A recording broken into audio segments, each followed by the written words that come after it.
people say, "Oh, Ryan, like, are you trying to argue that internal trade is like a replacement for the U.S.?" No, like that'd be crazy if you think a market of 40 million people could be like, could like compensate for the loss of a 300, 400 million person marketplace down south and the vibrancy of the U.S. economy. I'm not arguing that.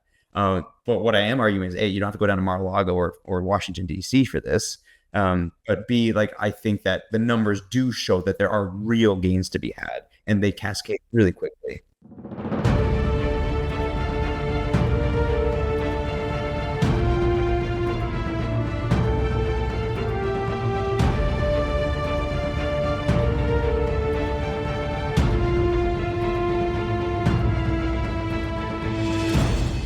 Hello, everyone, and welcome. My name is Peter Copeland, Deputy Director of the Domestic Policy Program here at the Macdonald Laurier Institute, and welcome to Inside Policy Talks, MLI's in-house policy podcast.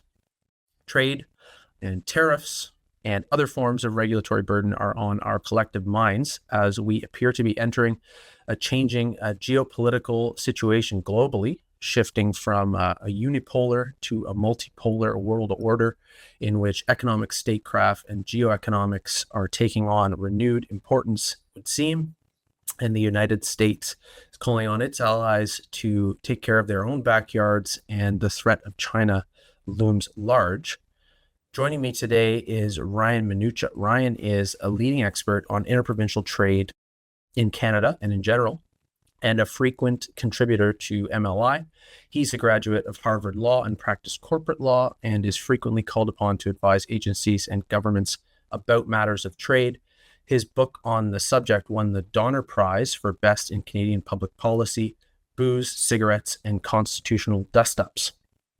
And he's also just written a piece for us on internal trade, specifically an approach to regulatory reform that involves agreements between jurisdictions to mutually recognize one another's standards, regulations, or laws in respects of goods, labor, and services. And it's one approach that, among the list of alternatives, we think anyway holds great practical promise and even normative desirability, as it balances, I would say, the preservation of local autonomy with greater standardization and therefore economic opportunity and growth. So Ryan, thank you so much for being with us. Thank you so much for having me, Peter. So let's start with a clear understanding of what we're talking about when we're referring to trade barriers, because we're hearing a lot about tariffs these days, which are a particular type of thing, like a customs duty. But is that what we're referring to in the Canadian context? What are some real life examples of how Canada's trade barriers, its internal ones, impact everyday goods and services, and what are they? Great question. Gone are the days of border agents at the border of Upper and Lower Canada ensuring that revenues are raised. I haven't seen any in a while. Yeah. No. Yeah. And, the Canada at 1867, at the dawn of Confederation, was one where you saw that, right? And, until the 1910s, the dominant way of raising revenue was through tariffs. And we didn't have sophisticated income tax systems that we do now. Through the course of the 20th century, sort of the trend towards reducing tariffs and opening up to liberalized trade became the norm. But people still achieve their protectionist objectives through these things called non-tariff barriers. And in Canada, the form of them are, in regulatory fiefdoms across the country. And, it can come in two different sort of flavors. Like, one is sort of unintentional, just sort of like pat dependence, that you suddenly have 13 different sort of rules and regs on particular domains. And then there are some where it is sort of more intentional to sort of preserve. So what are we talking about now? Specifically, we're talking about, historically, right now, in trucking, which, MLI supported me in a paper with Trevor Toome writing about, varying driver qualifications for long combination vehicles, permitting processes for overweight and oversized loads, varying road condition maintenance programs, all just sort of the heterogeneity imposing a great deal of cost and burden on industry, such that, quite frankly, the ones who prevail are large business, and it becomes a sort of a narrative of small and medium-sized businesses not having a harder time sort of competing against entrenched incumbents is definitely a dynamic there. Okay, yeah. So you hear of this sometimes. There's regulatory capture or rent, a type of rent seeking, even by large industries, as it creates barriers to entry and makes it more difficult for small and medium businesses to compete. You mentioned trucking. What are some others? There's, I think, occupational licensing, things of this nature. What's the full gamut of things we're talking about here? Also, outright restrictions or Yeah. prohibitions on goods. Yeah, great. So you're right. Like there, you kind of like categorize it, and like Canada's not the only one who's sort of looked at this issue. There's three broad categories: goods, labor, and services. So goods is sort of like in your face, and the title of the book, "Booze, Cigarettes, and Constitutional Justice." Like booze is so easy, so crystal in people's brains, right? Yeah. That's like a classic example of like the a spark for the internal trade battles, and then you Mhm. can get to trucking as like a service that's very salient. But a big one is mobility of individual people, right? And we have a Charter of Rights and Freedoms, Section 6, mobility rights, sort of suggesting that you should be able to pursue your livelihood wherever you want within this country. And so I think there's two fora of it, like being able to move across, take your labor and express it and engage in it wherever you want within the country that you live is sort of, you can think of it as like on a higher plane, like a sort of an objective that we sort of strive towards. Mhm. On an economic front, like it's important that you get the technology, the knowledge spillovers, people crossing borders, bringing best practices with them. Like you Mhm. want people to be able to move, not only for like market clearing for labor, but also just for like the cross pollination.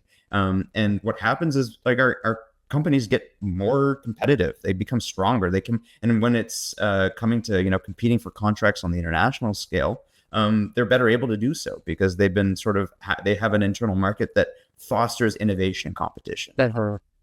Okay, very good. So, in light of that, compelling case for the removal of such barriers, why do you think they have persisted for so long? I'm sure wax and waned over time, and especially in light of things like the Canada Free Trade Agreement, which has its own process that we'll talk about further to try to remove some of these. Why do you think Mhm. that is? Great question, Peter. And I think that so Nova Scotia has implemented sort of game-changing legislation, which we'll talk about later in this Mhm. chat. But what it is it's landmark mutual recognition legislation. Essentially, the Good Enough for Canada Act. If it's been certified, the good service or labor has been certified elsewhere in Canada, it's good enough for Nova Scotia. Mm. And on the Public Bills Committee, there was an opportunity for members of the public, including industry groups, to come and make their points heard. And what was very revealing was not only who was making their points and what they were arguing, but I think there were some moments where we actually got real transparency as to the issue. And there was one industry group, engineers in Nova Scotia, where it became public that a full third of their revenue comes from out of province engineers maintaining Nova Scotia credentials. So it's a rent on external. So part of the issue being like that's a huge source of revenue for an industry group.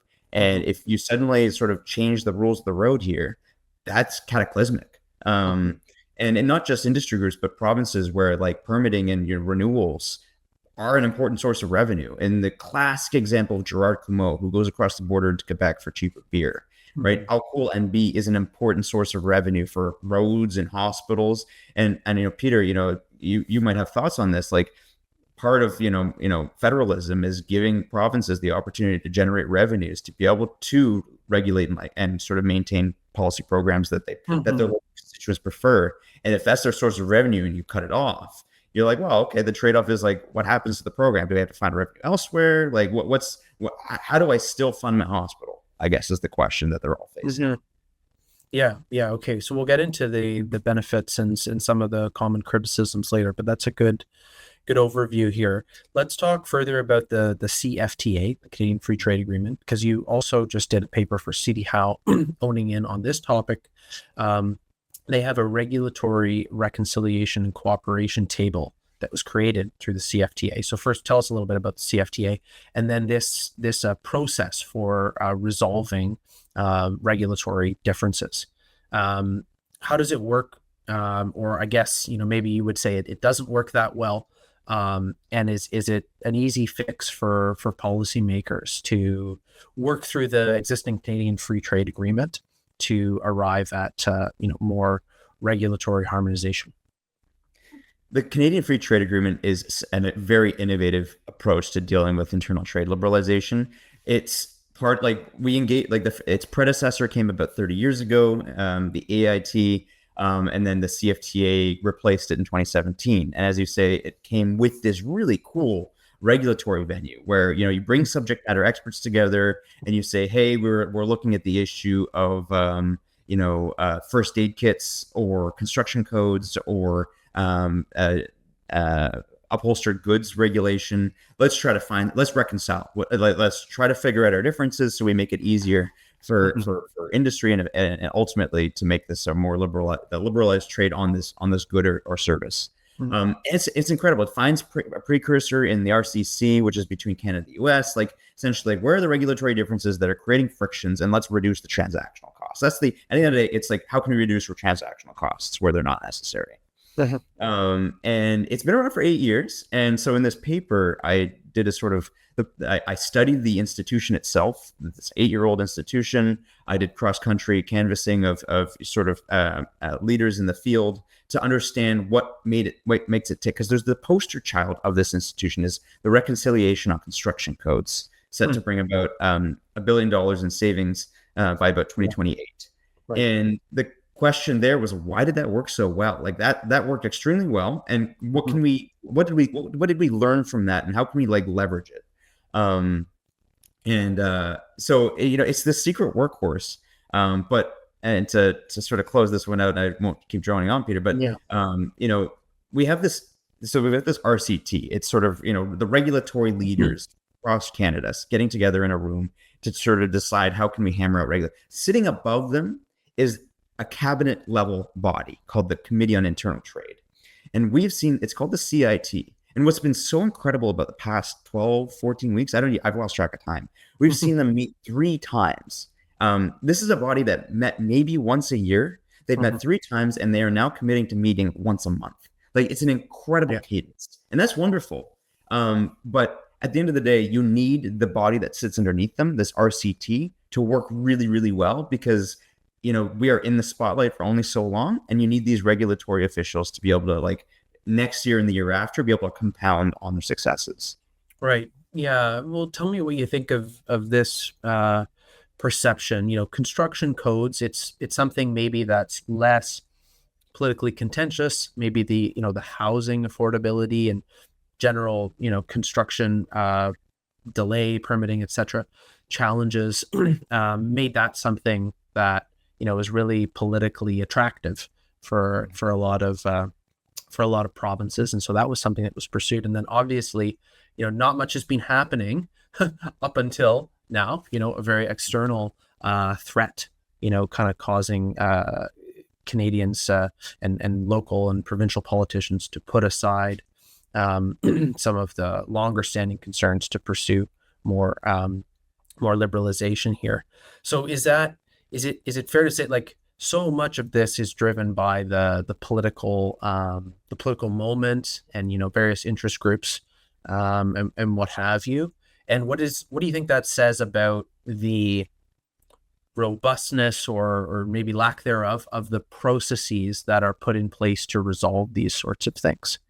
Really, really good question. It's interesting. No one cares about internal trade per se. They care about it because of its downstream effects, I think. They care about the impact on consumer wallets and issues that they care about: housing affordability, healthcare pinches. And so, to come together on construction codes, absolutely. You can have leaders then say that the narrative is they're doing something to resolve the housing issue, right? In 2023, when Ontario implemented as of right legislation, they suddenly were open to mutually recognizing healthcare credentials from across the country. Something they weren't. But why? What was the catalyst? Because there was a real pinch in labor on the healthcare front. I mean, it persisted today, but it's sort of helping. And so you're absolutely right. And when we see movement on an internal trade file, there's something underpinning it. It's not resolving internal trade in and of itself, which is sort of, I totally agree. Which is why I'm a big, and I'd love to hear your thoughts on this. I'm a big believer in the market maintaining the discipline on our leaders. So the way I think of it is, under the Canadian Free Trade Agreement or under, mutual recognition legislation like we're seeing in Nova Scotia, governments committing themselves to a liberalized set of rules. But what you really need is, like in the CFTA's case, we have an internal trade court. And in the mutual recognition agreements legislation, we'll probably see some sort of enforcement mechanism, because you need market participants like firms and individuals to be able to hold those governments to some sort of account when they're breaching those rules. Because I agree with you. Yeah, absolutely. No, of course, there's going to be these external pressures that drive things. And when an issue arises, whether it be market or maybe on the negative side, like a perception of, some lower standard in another province, or like taking jobs, this sort of thing, then it can provoke the seesaw, the back and forth on openness and closedness. But let's talk now about mutual recognition, because evidently, there's something about the CFTA and the RCT process there that you have to wait for catalyst, so to speak. Do you think mutual recognition is a little different in that regard? So first, please explain what it is and what you're proposing in this paper for Canada, and then what are some of its signatory kind of advantages here as compared to other approaches. Yeah. First, I want to say kudos to former Premier Jason Kenney in Alberta for really. It's been on the table, but being a big proponent for this very, I'll call it novel, because it is bringing this new tool to the toolkit, and also to the Macdonald Laurier Institute for sort of underscoring its potential role, because it's a beautiful technique in trade liberalization that sort of wasn't as widely considered, and so kudos to both groups for bringing it to the fore. What it is it's, think of it, there's like a scale. There's, on the one end is like, we have our rules, you have your rules, and we're not meeting in the middle. Like it's 13 autarkies, we're all within our own regimes. And on the other extreme is, we all adhere to the exact same rule. We all have the exact same construction code. We all have the exact same driver licensing program, graduated driver licensing program. Those are the two extremes. But mutual recognition is beautiful because it sits in the middle, and it bridges the two, and it actually fits really well with Canadian federalism, because it allows a great deal of policy flexibility, wherein like a province gets to retain its own rules, its own regs, its own laws, and then can opt into recognizing those of another jurisdiction. I'm not saying it's automatic. I think one of the things that many people misunderstand about mutual recognition is, like, you never have to recognize. You can say no. You can say, I don't agree with the way that gas fitters are licensed in British Columbia, and therefore I'm not going to recognize them as an Ontario regulator. Like, that's always on the table.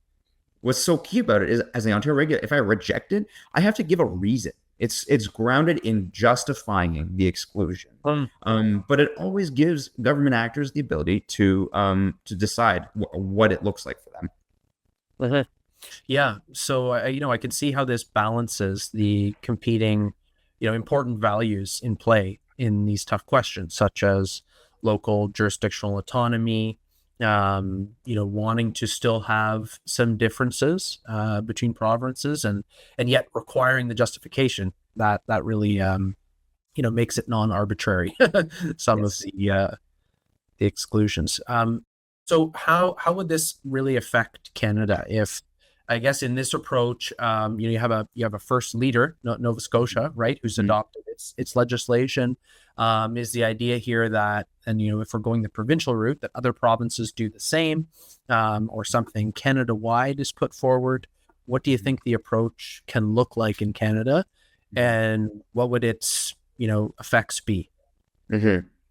So the way that Nova Scotia has sort of written its legislation, and it's probably still subject to some changes, it goes towards implementation, is, they work out how to implement it, is we will recognize, like Nova Scotia will recognize the credentials of goods, services, and labor of another province that also enacts a similar law. So it's like conditional mutual recognition. They're not opening it up fully, which was on the table. And, I can understand from a political perspective, like you sort of like, they're leading from the front and they're incentivizing others to follow them. So in a way, like, it's actually probably, I think it's probably a fair technique, even though it does sort of create a bit of friction to getting to mutual recognition. And I have to commend Macdonald Laurier Institute and Professor Trevor Toom at the University of Calgary, for those who haven't seen it, producing excellent, essentially a business case for why it's in the interest of individual provinces and for their long-run GDPs to to engage in a policy of mutual recognition. And I think that the numbers lay bare, and perhaps Peter, at some point in this conversation, we can talk about his model, because I understand there's been some discussion about his econometric model that is employed to produce those numbers. And I believe that if anything, his numbers understate the extent of the trade barriers, not overstate, which is what some detractors are now saying. But what it does is it says, like, if you've been certified in another province, like what, and we, Peter, we've talked about, when a Quebec driver, soccer dad is bringing his kid for a soccer tournament in Ontario, we don't ask him to stop at the border and do a quick driving test before he can take the kid over to the soccer field, right? Like, and like, it's this sort of thinking. Yeah, tons of like, if I break my leg on a hike in Banff and I'm in Ontario, like, am I really going to say, medevac me now? I don't want to be touched by an Alberta doctor. Like, that's I don't think we think that way. So sometimes when people draw these lines, I then say, why there? And the whole exercise, the WTO and Canada's Internal Trade Court, like, these institutions are set up to analyze, like, the assertions of legitimate public policy interests, like consumer protection, against sort of what it really is, which is a non-tariff barrier. And hey, like, if we want to be in a Canada where we have 13 governments running around doing their own thing and not really trying to align, like, who am I to tell you, Peter, what Canada should look like? What your version of federalism doesn't have to, like, we don't all have to agree. Like, I am staking my claim that my version of federalism is not 13 autarchies, and it's closer to one economic union. And there are absolutely legitimate reasons for why you would defend, right? Cultural, maybe, Canada is the second largest country by landmass. The only reason this project works is because we allow for provincial autonomy. But where does that go too far? Yeah. Let's get into that further. But first, tell us a bit more about the specific recommendations you've put forward. You identify, 9 key components that should be included in the Canadian mutual recognition legislation. What are some of these recommendations? Why are they crucial? Yeah. So in this paper, what I did was I studied the instruments used in the EU and Australia to sort of support sort of guidance towards policymakers in Nova Scotia and potentially Ontario. Ontario might be on the eve of announcing its own version of this legislation. What does implementation actually look like? Because mutual recognition is very elegant at a high level, and you're like, okay, well, what does this actually mean?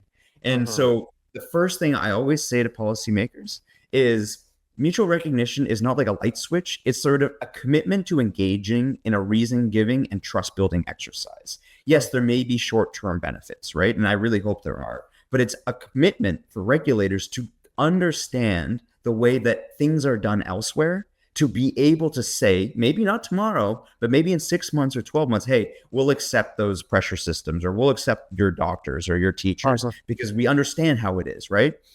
Think about it this way.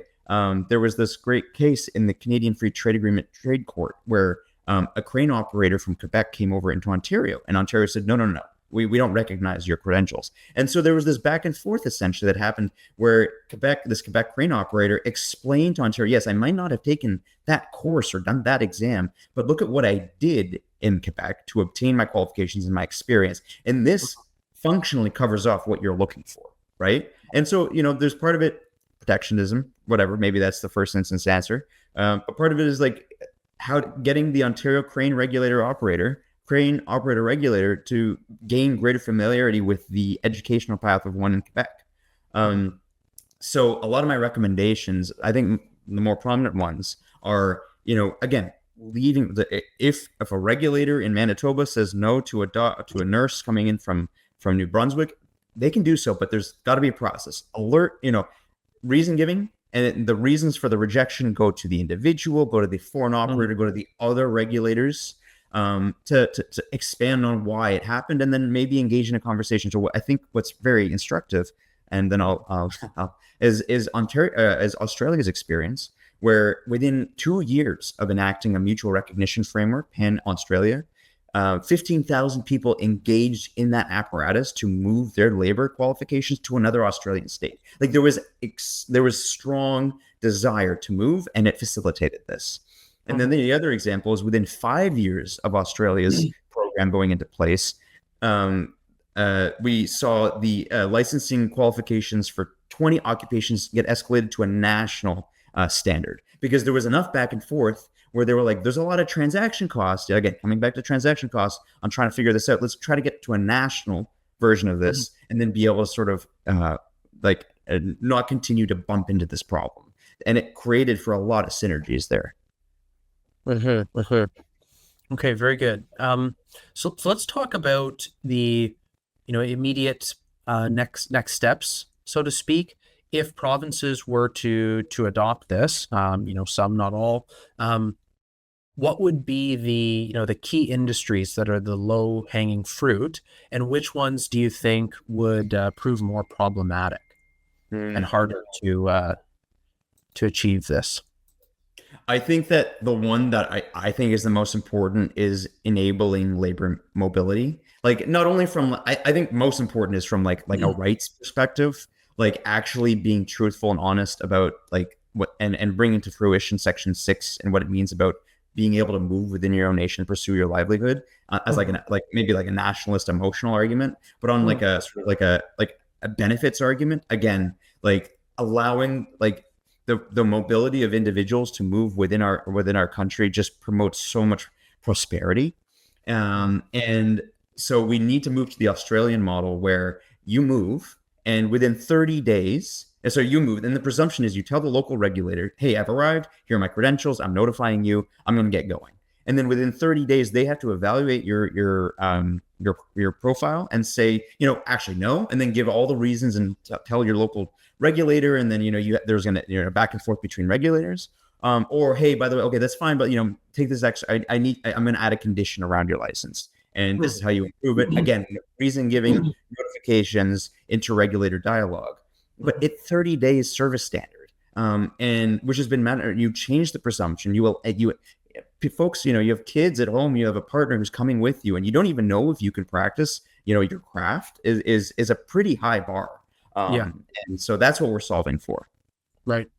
Yeah. No, and I can see how the approach it's not really that black and white. It allows for all of this kind of conditionality and back and forth, and that's really that inherent flexibility while constrained and oriented towards this broader goal. So I think something that can make it successful. So we've talked a lot about the benefits. What are some of the common criticisms you hear of this? Let's start talking about a few of those now. So one is this idea that maybe it applies more to trade on international level than domestically, but this idea of race to the bottom, so to speak, with regulation. So, some province adopts really, we could even say unsafe building code standard or something like that, or in the public safety space in which I'm familiar, they don't have as rigorous training or something like this. And then, actors are incentivized maybe to pursue those lower standards. What do you say to this type of objection? Is it something you've seen? Is it mitigated? Great question. Great point. So I'd say three things. First is like as much as we're like focusing our attention on it, it's not completely novel. It's already been in the CFTA for 30 years. And so for the argument to now be popping up, hey, this is going to, it's like, it feels like this seems to be coincidental where mutual recognition is taking prominence. Okay, putting that to the side. And this was the number one counter argument, I'd say, at the Public Bills Committee hearing in Nova Scotia. It was this race to the bottom fear. And and whether or not it was genuinely held, it was a prominent issue. And, I think in Australia, there was articulated concern, for example, that security guards it was easier to become a security guard in Queensland, and then they were using the mutual recognition apparatus to then port that qualification over to New South Wales. And so the argument being that New South Wales is permitting a lower standard of, and you can be immediately cynical about like, okay, well, I can understand why a group would try to curtail the number of new entrants into the marketplace for that type of labor. But let's just take let's take it as face and say there is a fear. My response would be like mutual recognition again is a process that does retain provincial sovereignty. Like a province can decide, hey, I don't like how Newfoundland or Nova Scotia or New Brunswick is going on its certification of that good service or labor. I'm not going to recognize it. Like it smells weird. It feels weird. I don't feel comfortable with it. There is always a legitimate objection out safety valve.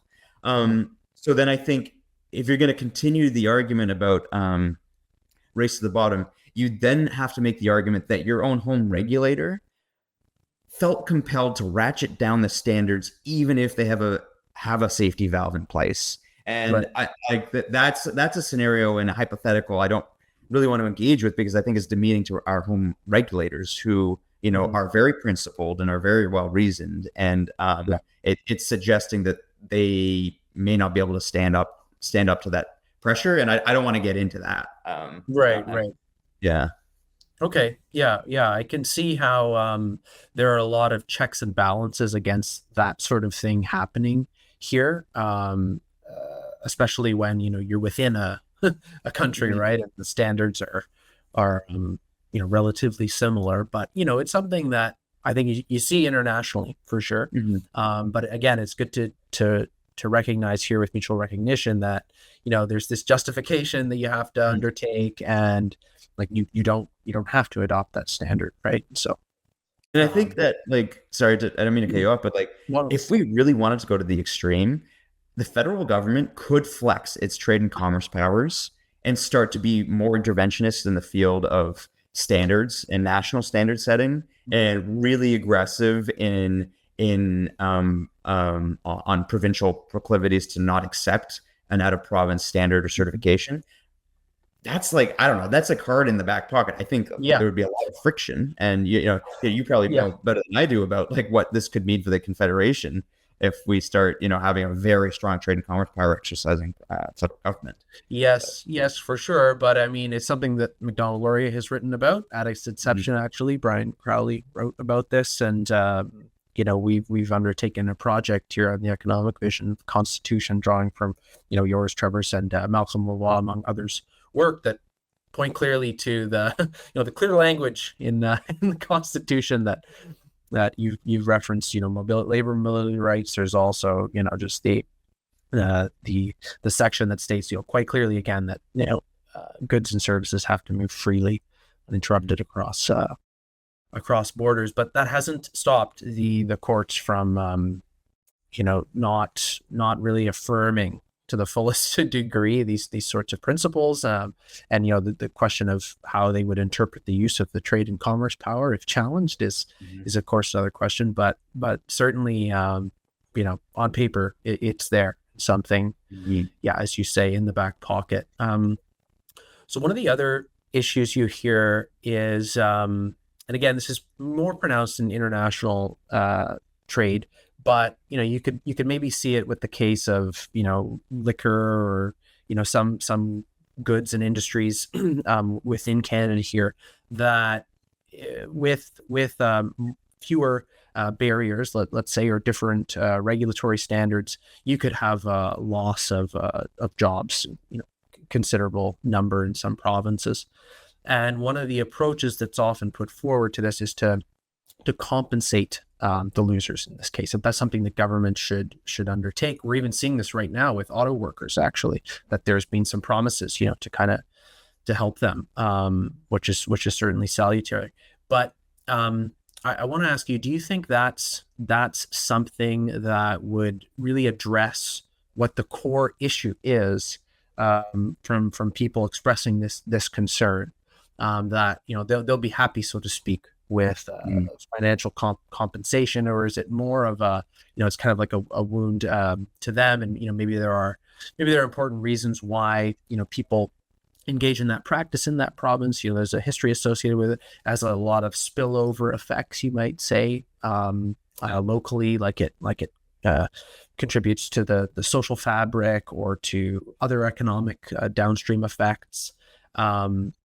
Does this approach of compensating the losers, if there are some, through internal trade liberalization here in Canada? Does it address the problem that a loser would think is at issue? Really, really good question. I'm going to use a quick example to sort of color this. So, Peter, I don't know if you've ever driven along the highway, you've sometimes seen a truck that has wheels that are elevated above the highway, and that's called the liftable axle.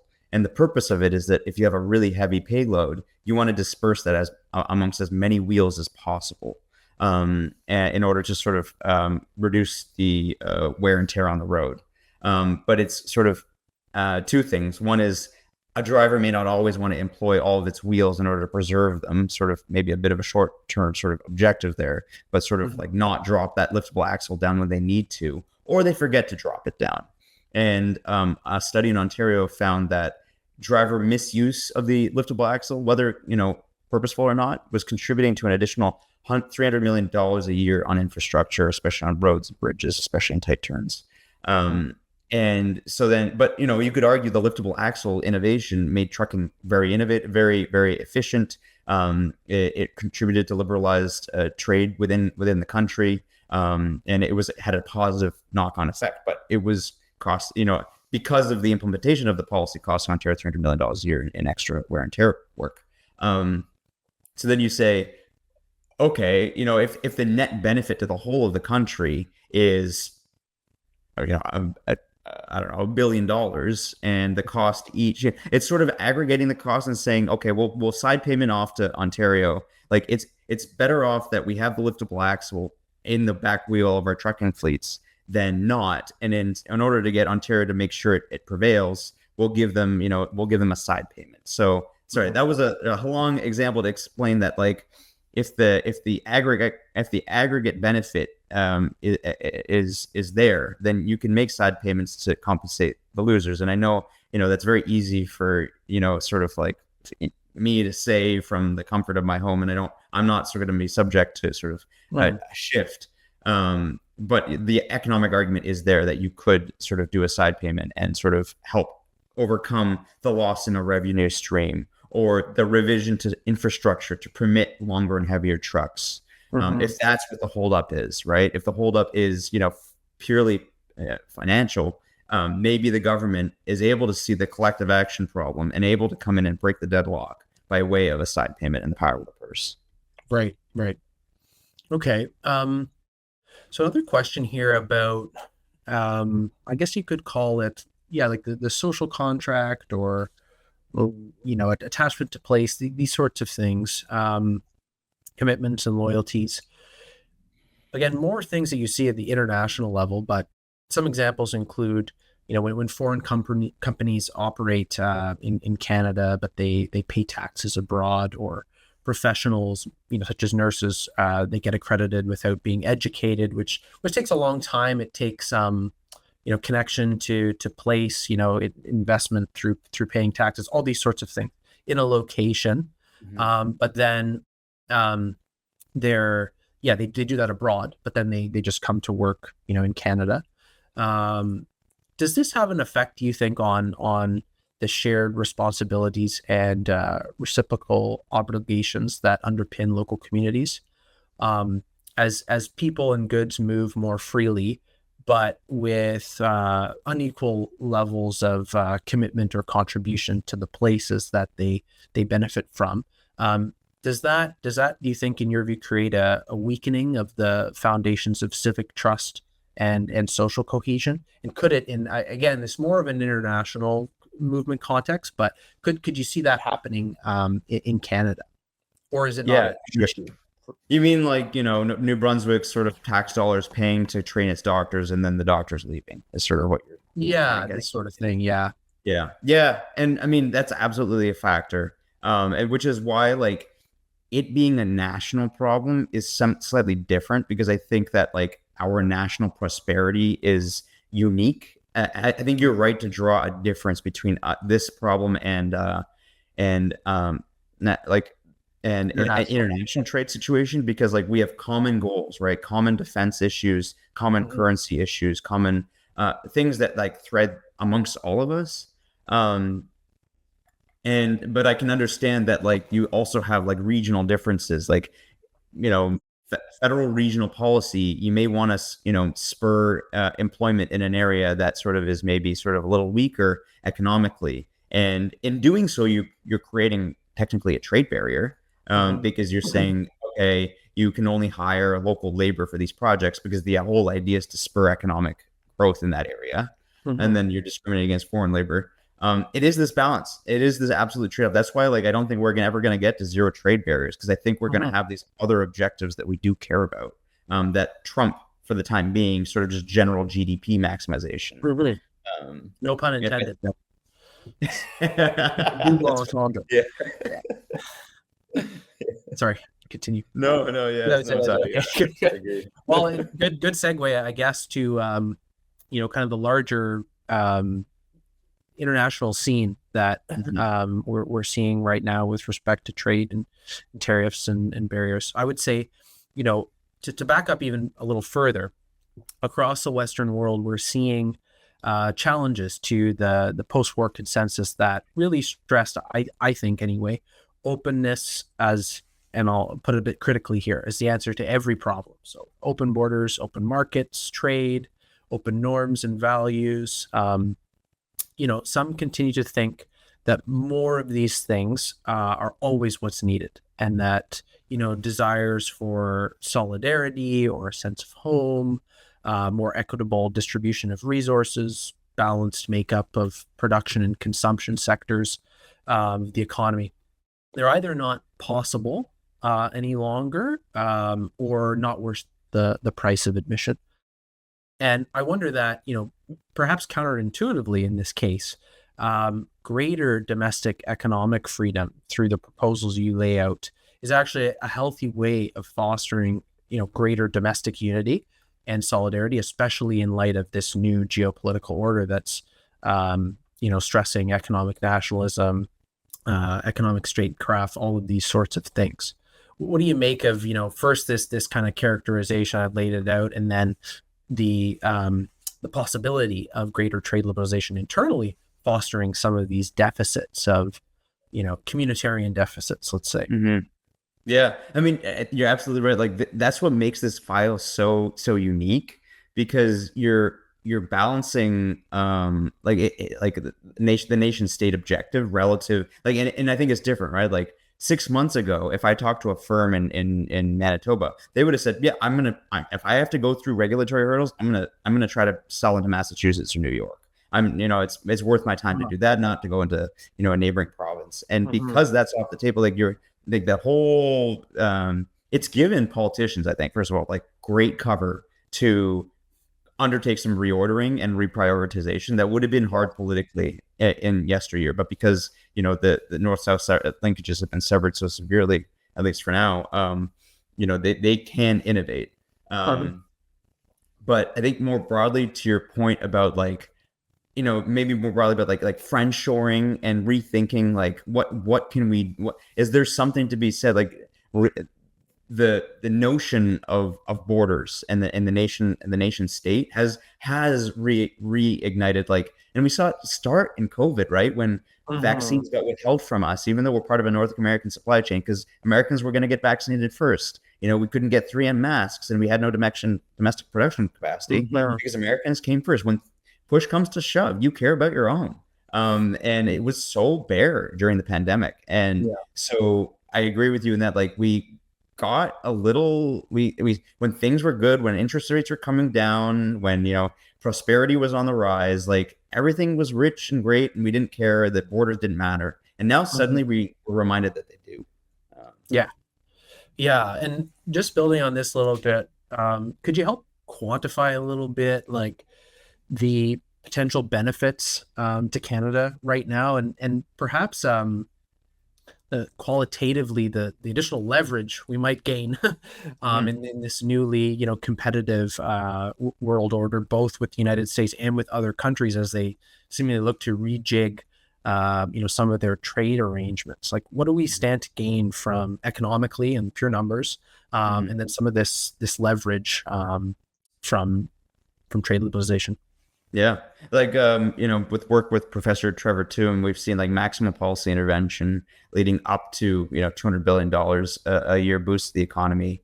That's on the order of 7.9% of the GDP. That's maximal intervention under his framework. And again, I think there's discussion where I think it could be. I think it's even higher again because of the cascading effects of openness and internal strengthening done right. I think it's way more than that in the long run.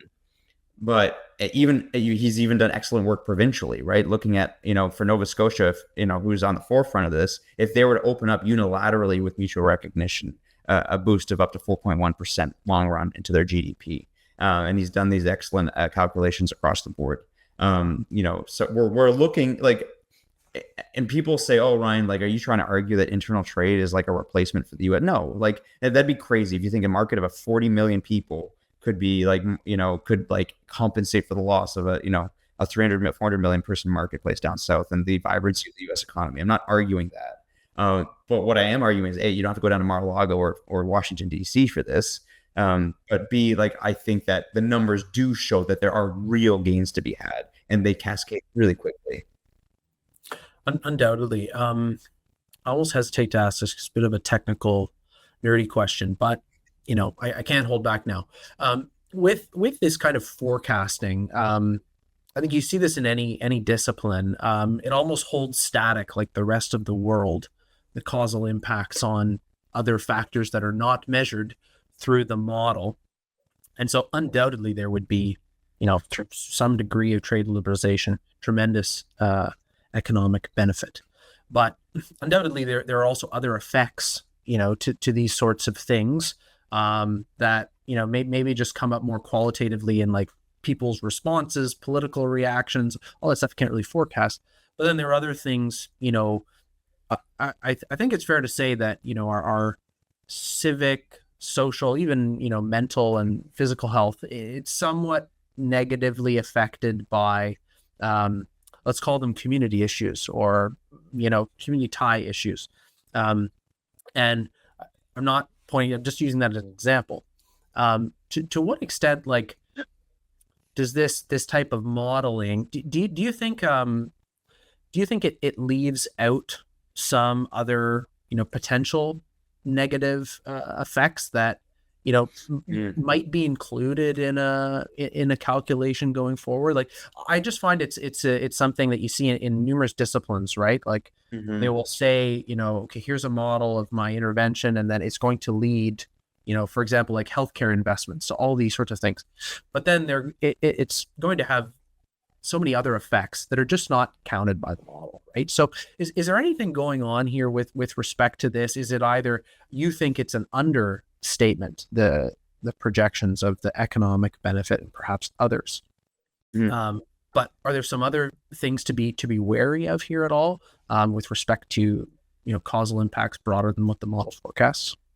100%. You're absolutely right, Peter. You're absolutely right. Like, the model is really introducing an oversimplified version of the world and an oversimplified version of like what could happen. Yeah. And like, someone could make the argument that the model overstates trade barriers and write a compelling case, and then you have to look at both and say, where do you land? I mean, I have issues with that other one. But the point of it being that you are right to say that there are so many other knock-on effects. Like, if what you're getting at is like the Canadian ethos strengthens, and who knows what the benefit of that is. If, like, I know as a citizen, it's become easier to trade internally. Like, how does that get captured in the model? Like, that should have a positive impact? Should. Yeah. And I would agree with you. 100%. Yeah. Well, we'll put a pin in that, and in a discussion about how to strengthen modeling in economics, other disciplines, we can address it. Very good. Okay, let's wrap up with a couple here, Ryan. Just forecasting. What do you think the long-term impact of mutual recognition legislation could be on Canada's overall economic prosperity and its domestic unity? I would say. I've never seen a policy proposal that could have as much potential impact to the Canadian economy as this, probably since, like, I don't know, the CPR or Confederation itself. Like, the significance of mutual recognition in its, like, most extreme form is incredible. And it is a huge unlock, and would pave the way for a ton of prosperity and future long-term durability of the Canadian state. Mhm. That's fantastic. So, a practical question now. If you had to offer one piece of advice to policymakers considering mutual recognition to ensure that it's both effective and sustainable in the long run here, what would that be? The program of mutual recognition needs to incorporate enough machinery that builds that trust and that back and forth dialogue amongst regulators to put it on that flywheel of efficiency. Hmm. Simply. Okay. Yeah, you have to be attentive to how it's actually constructed. Yeah, it's not just Yeah. a shiny thing. You said mutual recognition, complete. No, you have to go do the hard work.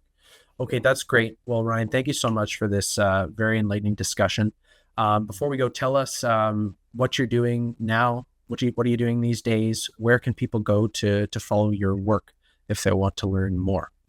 So you can find my work through, I published through the MLI quite a bit, and my paper just came out through the CD How. I'm trying to sort of be part of the dialogue that gets this mutual recognition legislation sort of moving forward. So please, if you have encountered a trade barrier and would like some help, if you're a policymaker who's wrestling through any of these issues, trying to figure out how internal trade touches your file, if you're just this person wanting to learn more about this issue, please do reach out. I love conversing about this topic. Very good. Well, thank you to those who have listened. This has been another episode of Inside Policy Talks. Have a great day.